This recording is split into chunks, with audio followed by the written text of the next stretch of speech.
The sun was setting over the rolling hills of Savannah, Georgia, casting a golden glow over the stately home of the Johnson family. The air was thick with the scent of magnolias and the distant hum of cicadas. Inside the grand foyer, preparations for the wedding of the year were underway. The Johnsons, a prominent black family known for their deep roots in the community and their old Southern charm, were hosting their only daughter's wedding. The bride, Amara Johnson, was the pride of her parents, elegant, intelligent, and fiercely independent. But the groom, Ethan Miller, was not what the Johnsons had envisioned for their daughter. Ethan was white, hailing from a modest family in rural Vermont. He was gentle, thoughtful, and deeply in love with Amara, but his background and skin color set him apart in the eyes of Amara's parents, especially her mother, Evelyn Johnson. As guests began to arrive, the tension in the house was palpable. Evelyn moved through the rooms with a practiced smile, greeting friends and relatives, but her eyes darted anxiously whenever Ethan's name was mentioned. Her husband, Charles, was quieter, his disapproval simmering beneath a veneer of politeness. Ethan, meanwhile, stood in the garden, nervously adjusting his tie. He was acutely aware of the stares, the whispered conversations, the subtle but unmistakable sense that he was an outsider.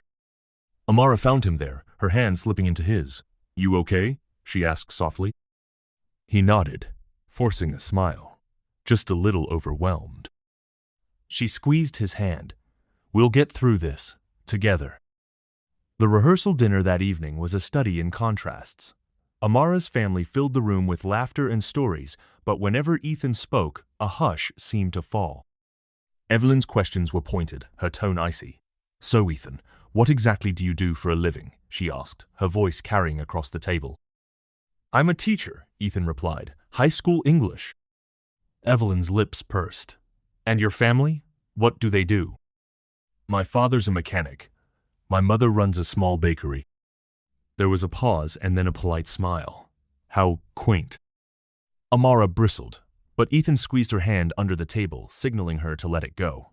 The rest of the evening passed in a blur of forced conversation and awkward silences. Later that night, as Ethan walked Amara to her room, he confessed, "I don't think your parents like me very much." She laughed, but there was a sadness in her eyes. "They'll come around. They just need time." But time, it seemed, was not on their side. The morning of the wedding dawned bright and clear. The Johnson estate was transformed into a vision of Southern elegance: white tents, strings of fairy lights, and tables laden with flowers. Guests milled about, sipping sweet tea and admiring the view. Ethan dressed alone in a small guest room, his hands trembling as he buttoned his shirt. His best man, Marcus, a black friend, from collegiatry to lighten the mood. "You know, man, you're braver than I am. Marrying into the Johnson family? That's some real courage." Ethan managed a weak laugh. "I just hope I don't mess it up." Downstairs, Evelyn was in rare form, directing the staff with military precision. She cornered Amara in the kitchen, her voice low and urgent. "Are you sure about this, Amara?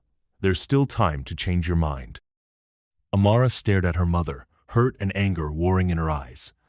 "I love him, Mama. That's all that matters." Evelyn shook her head. "Love isn't always enough."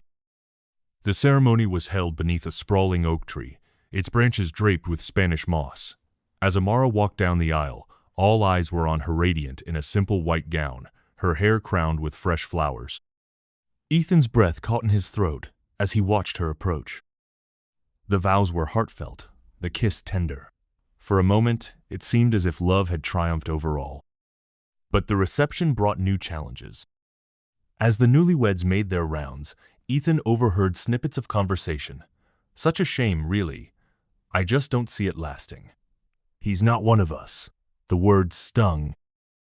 But he tried to focus on Amara, on the life they were building together. Then came the first twist. During the father-daughter dance, Charles pulled Amara close, his voice barely above a whisper. "I want you to be happy, baby, but I worry. The world isn't kind to people who cross lines." Amara looked up at her father, her eyes fierce. "We're not crossing lines, Daddy. We're building bridges." Charles sighed, his grip tightening. "Just promise me you'll be careful." Meanwhile, Ethan found himself cornered by Evelyn and a group of her friends. Their questions were relentless, their tone patronizing. Do you really think you can provide for Amara? Do you understand what it means to be part of this family? Ethan stood his ground, his voice steady. I love Amara. I'll do whatever it takes to make her happy. Evelyn's eyes narrowed. Love is easy when things are good. But what about when things get hard? When the world turns against you? Ethan met her gaze unflinching. Then we'll face it together. The night wore on, the festivities giving way to exhaustion. As the guests began to leave, Amara and Ethan slipped away to the garden, seeking solace in each other's arms. But the drama was far from over. A week later, the newlyweds returned from their honeymoon to find a letter waiting for them. It was from Evelyn, and it was brutal. She accused Ethan of stealing her daughter, of dragging Amara down, of never being good enough. She demanded that he leave, that he annul the marriage for Amara's sake. Ethan was devastated. He showed the letter to Amara, his hands shaking. I don't know what to do, he whispered. Amara read the letter, her face hardening with every word. We're not going to let her win, she said fiercely. We're going to show her that love is stronger than hate. But the pressure mounted. Evelyn began a quiet campaign to turn the community against Ethan. She spread rumors, questioned his character, even tried to sabotage his job at the local school. Ethan found himself isolated, his every move scrutinized. The second twist came when Ethan's own parents arrived in Savannah, hoping to support their son, but they too were met with suspicion and hostility. The Johnsons barely acknowledged them, and the community treated them as outsiders. One evening, after a particularly difficult day, Ethan broke down. Maybe your mother's right, he told Amara. Maybe I don't belong here.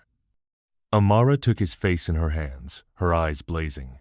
You belong with me. That's all that matters. But Ethan was losing hope. He began to withdraw, spending long hours at work, avoiding social gatherings. Amara tried to reach him, but the distance between them grew. Then, a third twist and unexpected ally emerged.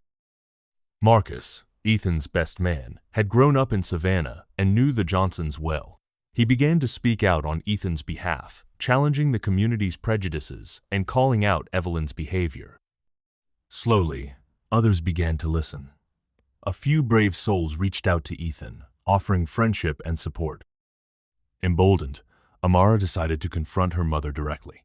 She invited Evelyn to their home, determined to have it out once and for all. The confrontation was explosive. You're tearing us apart, Amara accused. You say you want what's best for me, but all you're doing is spreading hate. Evelyn's composure cracked. I'm trying to protect you. You don't know what it's like out there. People will judge you, hurt you. I don't care what people think, Amara shot back. I care about my husband. I care about our future. And if you can't accept that, then you're the one who's going to lose me. For the first time, Evelyn faltered. She looked at her daughter, really looked at her, and saw the pain she had caused. The final twist came at a community event a few weeks later. Ethan was asked to speak at a local school assembly about diversity and acceptance. He hesitated, but Amara encouraged him. Standing before a packed auditorium, Ethan spoke from the heart. He talked about love, about the challenges they had faced, about the importance of seeing people for who they are, not what they look like. His words were raw, honest, and deeply moving. As he finished, there was a moment of silence. Then, slowly, the audience began to applaud. Among them was Evelyn, tears streaming down her face. After the event, she approached Ethan, her voice trembling. I was wrong about you, she admitted. I let my fear blind me. I'm sorry. Ethan nodded, emotion choking his words. All I ever wanted was to be part of this family. Evelyn embraced him, and for the first time, it felt real. The road ahead was still uncertain, but Amara and Ethan faced it together, their love stronger for all they had endured. The Johnsons, once divided, began to heal. The community, too, slowly opened its heart. And as the seasons changed, the old wounds faded, replaced by something no hope. In the end, it wasn't just a story about a wedding, or about race, or about family. It was a story about courage, about standing up for love in the face of adversity, and about the power of forgiveness to change even the hardest of hearts. And in the quiet moments, when the world seemed too much, Amara and Ethan would sit beneath the old oak tree, their hands entwined, and remember that love real, fierce, unyielding was always worth fighting for.